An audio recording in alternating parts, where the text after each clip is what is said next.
Bonjour mes amis, ici Frédéric Hésitière. Frédéric Hésitière, toujours en forme, toujours en place pour vous communiquer un peu les dernières choses que nous comprenons, les dernières choses que nous avons analysées et ce que nous avons vécu tous les deux et nous tirons une conclusion justement de ce que nous avons vécu. Aujourd'hui, Zitière m'a demandé de parler du silence. Il voulait parler du silence. Bon, il m'a annoncé ça comme ça. Alors, je me suis dit que c'est une très bonne idée, le silence. Bon, bien sûr, moi, je vais parler du silence comme moi je conçois, comme moi je perçois le silence. Alors, avant, le silence pour moi, c'était intolérable parce que je suis une grosse bavarde. Donc, pour moi, parler, c'était important.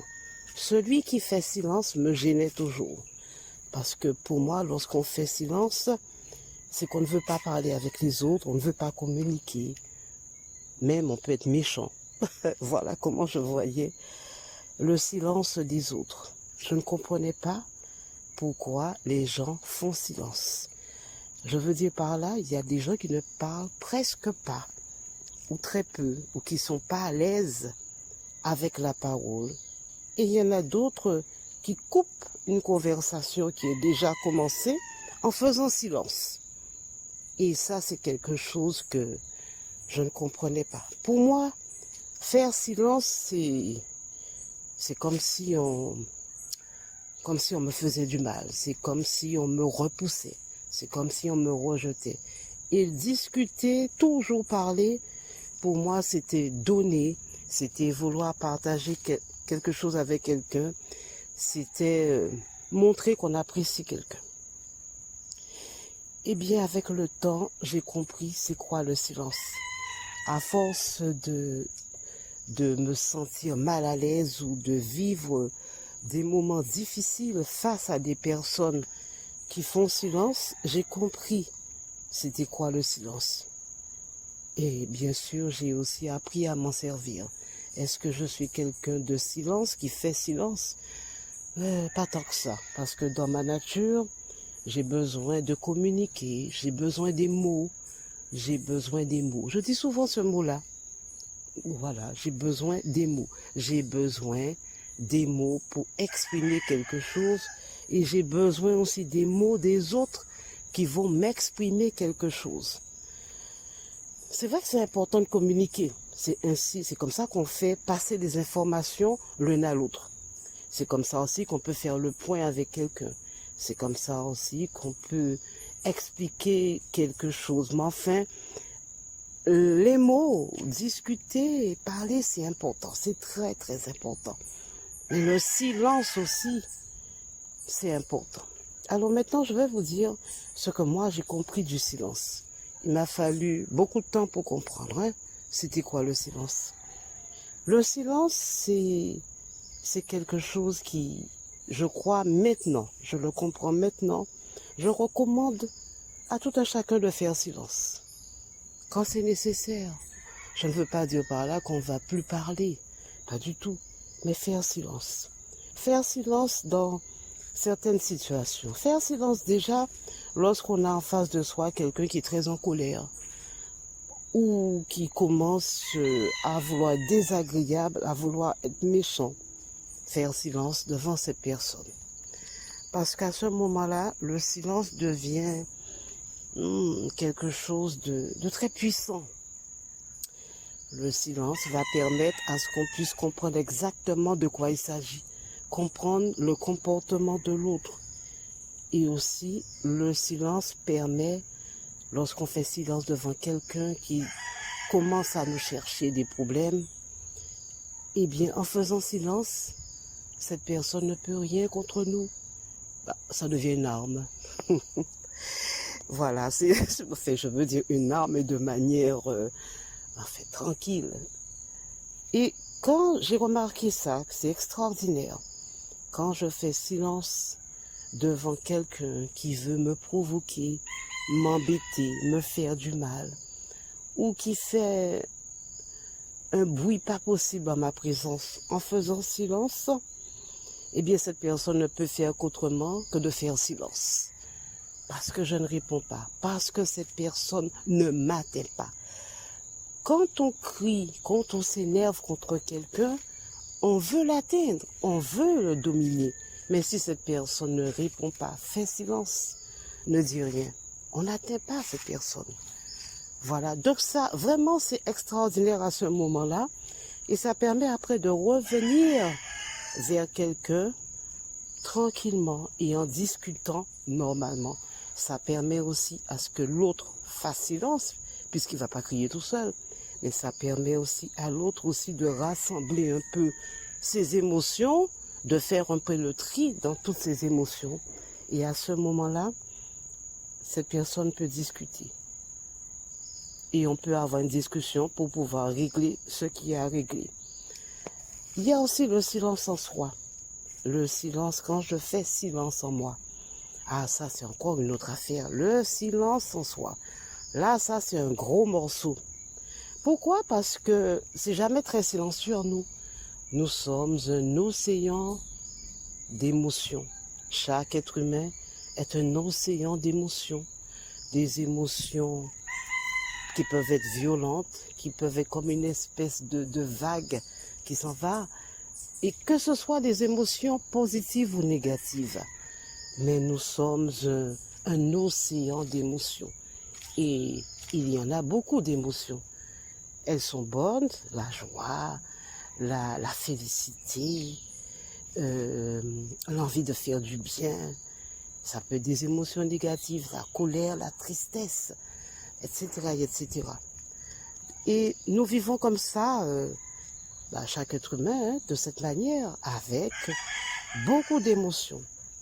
Et il y a des moments où ces émotions deviennent impossibles, où elles s'entrechoquent, elles s'entremêlent, elles partent dans tous les sens en nous. Eh bien, il faut faire silence. Il faut faire silence. Il faut se calmer. Voilà, intérieurement, faire silence pour faire un peu le tri, regarder ses émotions et bien sûr se débarrasser de celles qui ne nous servent à rien, qui sont nuisibles et garder les belles émotions. Mais même les belles émotions, il faut avoir un contrôle aussi sur ces belles émotions. En fin de compte, être capable d'avoir son propre pouvoir, être capable de se gérer soi-même. Et tout ça, ça se fait dans le silence. Il y en a certains qui appellent ça la méditation. Et il y en a d'autres qui juste font silence. Beaucoup de gens font ça. Et beaucoup de gens ne sont pas capables de mettre le silence en soi. Et après, on peut repartir de plus belle et partir dans de bonnes directions, dans de bonnes décisions. Donc c'est comme ça que moi, je comprends le silence. Le silence aussi, lorsqu'on fait silence, à ce moment-là, on observe ce qui se passe autour de soi. On écoute les autres, on les regarde, on les apprécie, parce qu'on fait silence. Mais on les écoute aussi, parce qu'on ne parle pas. Et lorsqu'on ne parle pas, qu'on fait silence, on écoute patiemment le raisonnement, la manière de voir de la personne. Ça aussi, j'avais un peu de mal. Quand quelqu'un parle, j'avais envie de couper la parole parce que j'avais envie aussi de communiquer. Et j'apprends petit à petit à faire le silence déjà en moi, à fermer ma bouche, c'est encore le silence, pour écouter calmement, de manière paisible, ce que l'autre me dit. Et c'est comme ça qu'on peut récupérer de bonnes informations pour pouvoir traiter avec les autres. Voilà, le silence, c'est une puissance incroyable. Voilà. Il y a des gens, on dit qu'ils sont une force tranquille parce qu'ils sont capables de faire silence. Oui, oui, ça apporte une force incroyable. Le silence, je crois que la Bible dit, je m'appelle plus, une histoire de le silence est d'or et la parole est d'argent. Quelque chose de ce style. c'est vrai. Parfois, en faisant silence, on va éviter de dire n'importe quoi, hein, parce que parfois les paroles peuvent manquer de tact, peuvent blesser l'autre. Alors, mieux vaut faire silence. C'est vrai que l'autre ne va pas comprendre et va considérer ce silence comme une agression. Et oui, parce que le fait de ne pas répondre à sa provocation, à sa tristesse, à ses revendications, l'autre estime que celui qui fait silence est indifférent et s'en fout. Pas du tout. Pas du tout. Souvent, celui qui fait silence, il fait silence parce qu'il sent qu'il va dire n'importe quoi, ou il fait silence parce qu'il a besoin de comprendre de quoi il en est. Oui, donc il est obligé de faire silence. Il fait silence aussi vraiment pour récupérer le silence en soi. Je me rappelle que j'entendais, quelqu'un disait souvent, je ne sais plus où j'entendais ça, mais j'ai entendu souvent cette phrase, d'écouter le silence. Je me disais, comment je peux écouter le silence? Parce que le silence, il n'y a plus rien à écouter. Oui, en écoutant le silence, on a beaucoup d'informations. En écoutant le silence, on a plus d'informations qu'on ne le croit. Voilà. Donc maintenant, je vais laisser Zitière dire ce qu'il a à dire. Je crois qu'il a beaucoup de choses à dire, hein, puisqu'il voulait qu'on fasse cet audio sur le silence. Je vous souhaite à tous une belle vie. Alors, ma princesse, bonjour et merci pour la partie que je vais descendre analyser avec les très chers amis et voir dans quel cadre je peux dégager quelque chose de consistant pour mon très cher ami, pour ma chère amie.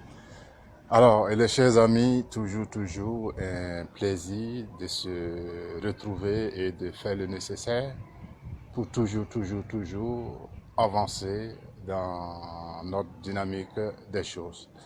Alors, les chers amis, on va se poser sur un thème que j'ai demandé spécialement sur le silence parce que le silence a vraiment été quelque chose que j'ai mis du temps pour pouvoir me comprendre pourquoi certains êtres sont sous silence. Voilà, et c'est un peu de ça qu'on va tenter de mettre les mots. Bien sûr, à partir de notre vécu, bien sûr. Et à partir de là, et toujours, le pourquoi pas, et on avance ensemble. Alors, et très cher ami, si tu as suivi un peu la prescription de ma princesse Frédérique, elle aimait parler, mais moi, ça a vraiment été l'inverse. Voilà, moi je n'aimais pas parler et je me tourne naturellement parce que on me coupait l'herbe au pied comme on aime bien le dire. Alors, et pourquoi on me coupait l'herbe aussi au pied? Parce que je suis né avec un handicap, que je disais que c'était une maladie. Voilà, parce que j'avais un problème d'allocution, donc j'étais un grand bègue, donc je bégayais très fort, donc je n'avais même pas mes mots, il fallait que je tape mon pied gauche ou mon pied droit pour qu'un petit mot arrive. Et quand c'est comme ça, du coup, on m'arrachait la parole. Et c'est ça, je dis, on me coupait l'herbe rapidement et on me dit, non, c'est bon là, c'est bon. Et comme ça, je me tais et je suis encore triste et j'avance. Alors, et pendant très longtemps, on m'a toujours traité comme ça, que ce soit à l'école. Ma maîtresse, elle me faisait lire juste une ligne et après ça, elle me dit, oh, c'est bon, faut passer le livre à quelqu'un d'autre. Et du coup, c'était un gros choc à moi et ça m'a beaucoup paralysé. Voilà, et je comprenais pas trop pourquoi la vie me pouvait me rendre et comment dire, aussi si stupide. Voilà, donc c'est comme ça que moi je qualifiais ce silence-là, que c'était stupide parce que depuis mon enfant, j'ai toujours été vexé et c'est pour ça que j'ai demandé spécialement à ce qu'on se pose sur ce thème pour que je puisse essayer de délivrer des tonnes de personnes qui sont dans cette handicap et qui ne comprennent pas grand-chose. Voilà, parce que quand on parle des bègues, on est nombreux, hein, on est nombreux, il y a beaucoup de personnes qui bèguent et souvent ils ne savent pas quoi faire. Et moi, lorsque j'ai pris l'âge adulte, ça a vraiment été le médicament que j'ai cherché par tous les moyens, que ce soit au niveau des plantes ou au niveau de la médecine moderne. J'ai cherché vraiment les médicaments pour pouvoir réparer ça parce que je savais que si je n'arrive pas à trouver une solution à cet handicap qui m'a traîné depuis mon enfant jusqu'à l'âge adulte, alors là, je suis mal barré parce que même à l'âge adulte, je ne pouvais pas prendre la parole entre deux personnes ou même une personne qui me regarde. Il fallait que je danse un peu de deux côtés de mes pieds pour pouvoir de temps à autre faire remonter quelques mots. Et je savais que j'avais quand même beaucoup à lâcher au monde. Alors, très cher ami, si je dis ça, ce n'est pas des mots que je mets pour mettre. Voilà, mais c'est pour te dire réellement quel a été mon vécu. Alors, et quand j'ai commencé à avancer dans le monde du travail, une petite aparté avant d'aborder le monde du travail. Et tu sais que, en tout cas, depuis mon bas âge, en passant par l'école, les lycées, les collèges et d'autres, j'ai toujours été intelligent, mais mon seul handicap est que je ne peux pas faire sortir les mots. Donc, du coup, je suis intelligent dans le silence, mais je ne peux pas le dire et m'exprimer devant les autres, et c'est ça qui me choquait. Alors, et pour ça, quand je suis rentré dans le monde du travail, j'ai vu que encore on veut encore m'utiliser dans ce sens-là, me rabaisser pour me dire que non, je n'arrive pas à parler, donc je ne mérite pas une certaine responsabilité, même si j'ai le background. Je ne mérite pas un certain nombre de backgrounds au niveau de la structure, et du coup, j'ai trouvé que non. Là, il est temps que je trouve véritablement une solution pour pouvoir faire face à ce que la société, ou en tout cas ce que les êtres humains sont en train de vouloir mettre à ma disposition. Parce que j'ai vraiment subi la désolation, la tristesse depuis mon enfant, mais à l'âge adulte, il faut que je trouve une solution une bonne fois pour toutes.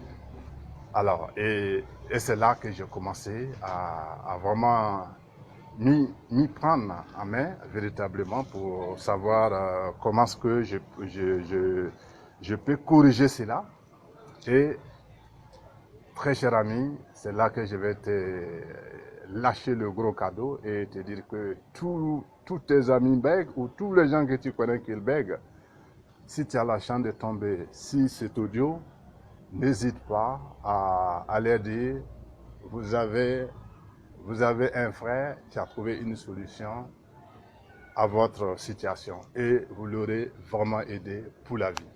Parce que lorsqu'on bègue, très cher ami, il faut bien comprendre que la vie, les sages aiment dire que dans la vie, tout est à sa place. Mais malheureusement, nous les êtres humains, on ne peut pas comprendre cela parce que nous forçons toutes les étapes et du coup, on ne peut pas comprendre. Donc, moi, j'ai commencé à chercher à comprendre comment est-ce que la vie fonctionne, la vie crée les choses, parce que moi, je trouvais que c'était injuste. Voilà, mais après, quand j'ai commencé vraiment à le mettre dans le bon sens, alors, j'ai compris que, effectivement, comme disent les sages, tout est à sa place sur cette belle terre. Alors, et ce que j'ai compris, très cher ami, et que je te lâche dans l'audio, est que quand tu as un problème d'allocution, c'est que tu es un grand orateur. Et c'est quelque chose qui est difficile à comprendre. Voilà, mais il faut le comprendre comme ça. Il faut comprendre qu'il y a beaucoup de choses qui bouillonnent en toi, mais c'est la vie qui bloque cela. Tant que tu ne prendras pas conscience que c'est la vie qui bloque ça, tu ne seras pas débloqué. Voilà. Et si tu prends conscience que c'est la vie qui bloque tes paroles, c'est pas un handicap, c'est pas quelque chose que la vie te rend méchant. Non, il veut que tu découvres qui tu es réellement et à partir de là, la vie va te remettre tout ce que tu mérites pour que tu sois très solide. Et si tu me vois m'exprimer comme ça c'est pour te dire que si c'était dans mon avant, ben, à l'air là, j'étais en train de pleurer, mais je n'avais pas encore employé plus de 10 mots. Mais voilà qu'au jour d'aujourd'hui, je roule. Donc c'est pour dire que c'était un cadeau que la vie avait caché en moi et que je devrais faire tout possible en travaillant bien sûr ce silence-là pour aller chercher le diamant ou l'or qui est au plus profond de moi et remonter en surface pour pouvoir donner la meilleure version de moi-même. Et au jour d'aujourd'hui, j'impacte certains de mes collaborateurs qui penseraient que vraiment j'étais qu'un moins que rien parce que je ne pouvais pas m'exprimer haut et fort. Au jour d'aujourd'hui, je suis devenu de la bombe atomique, comme disait ma princesse, parce que le silence, c'est une arme fatale, la Fatale 4, que j'aime appeler la Fatale 4. Donc, une bombe atomique, d'accord, de silence. Alors, donc voilà un peu comment que je vais te dégager le silence dans ma vie, et très cher ami, et puis conclure maintenant pour te dire que le silence aussi a dévolé, parce que je suis arrivé à mettre le doigt aussi là-dessus, et au niveau des êtres humains, et au niveau de la vie de façon générale. Parce que quand tu regardes la vie de façon générale, la vie, elle est tranquille, la vie, elle est silencieuse. D'accord? C'est nous les êtres humains qui faisons du bruit, sinon la vie, elle est tranquille, elle est silencieuse, et c'est ce que la vie souhaite qu'on devienne. D'accord? Et à partir de là, on va chercher qui nous sommes profondément pour pouvoir sortir notre potentiel et l'exprimer pour le monde. Donc voilà l'attente que la vie attend de nous. Maintenant, le silence, la vie nous met le silence aussi pour deux sens. Il y a deux sens. Si tu travailles ça pour trouver tes forces, ça c'est le bon silence. Maintenant, si c'est fait silence, juste pour tout le temps ruminer des choses inutiles. Là, moi j'appelle ça le silence robotique.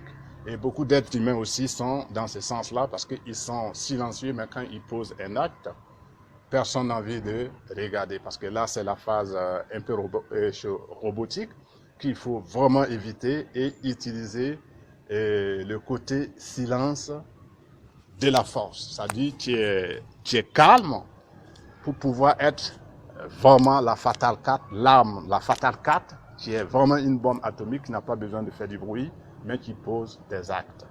D'accord? Mais quand tu es en silence sous forme robotique, alors le monde va t'utiliser, les êtres humains qui t'entourent, ils vont t'utiliser, et du coup, tu deviens une marionnette parce qu'un être robot, il est manipulé lui-même sans savoir qu'il est manipulé lui-même ou qu'on le manipule. Et c'est ça qui est dommage. Et souvent, il a des réactions qui ne sont pas humaines. Voilà. Étant donné que si tu travailles véritablement le côté force du silence, je pense que tu auras l'âme atomique pour pouvoir être bien dans tes baskets et développer tout ce que tu as envie de développer pour ce beau monde.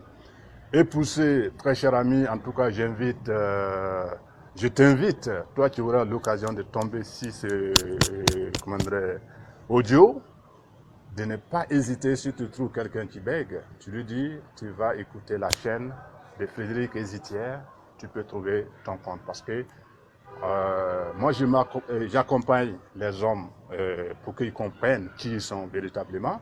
Et ma princesse aussi s'occupe des femmes pour que vraiment on soit bien équilibré pour pouvoir avancer ensemble dans la vie et de façon digne. Alors, et pour ces très chers amis, donc voilà, c'est honneur à tous les bègues. Voilà, pour leur dire que c'est pas un handicap, c'est pas une méchanceté venant de la vie, mais plutôt il faut chercher les solutions pour vraiment avoir une allocution que tu mérites parce que ça, c'est la vie qui t'a donné et la vie ne peut pas te bloquer ça éternellement. Et tout dépend, tout se joue entre nos mains. Et voilà où est-ce que je vais m'arrêter et on va se donner rendez-vous. C'est un prochain audio de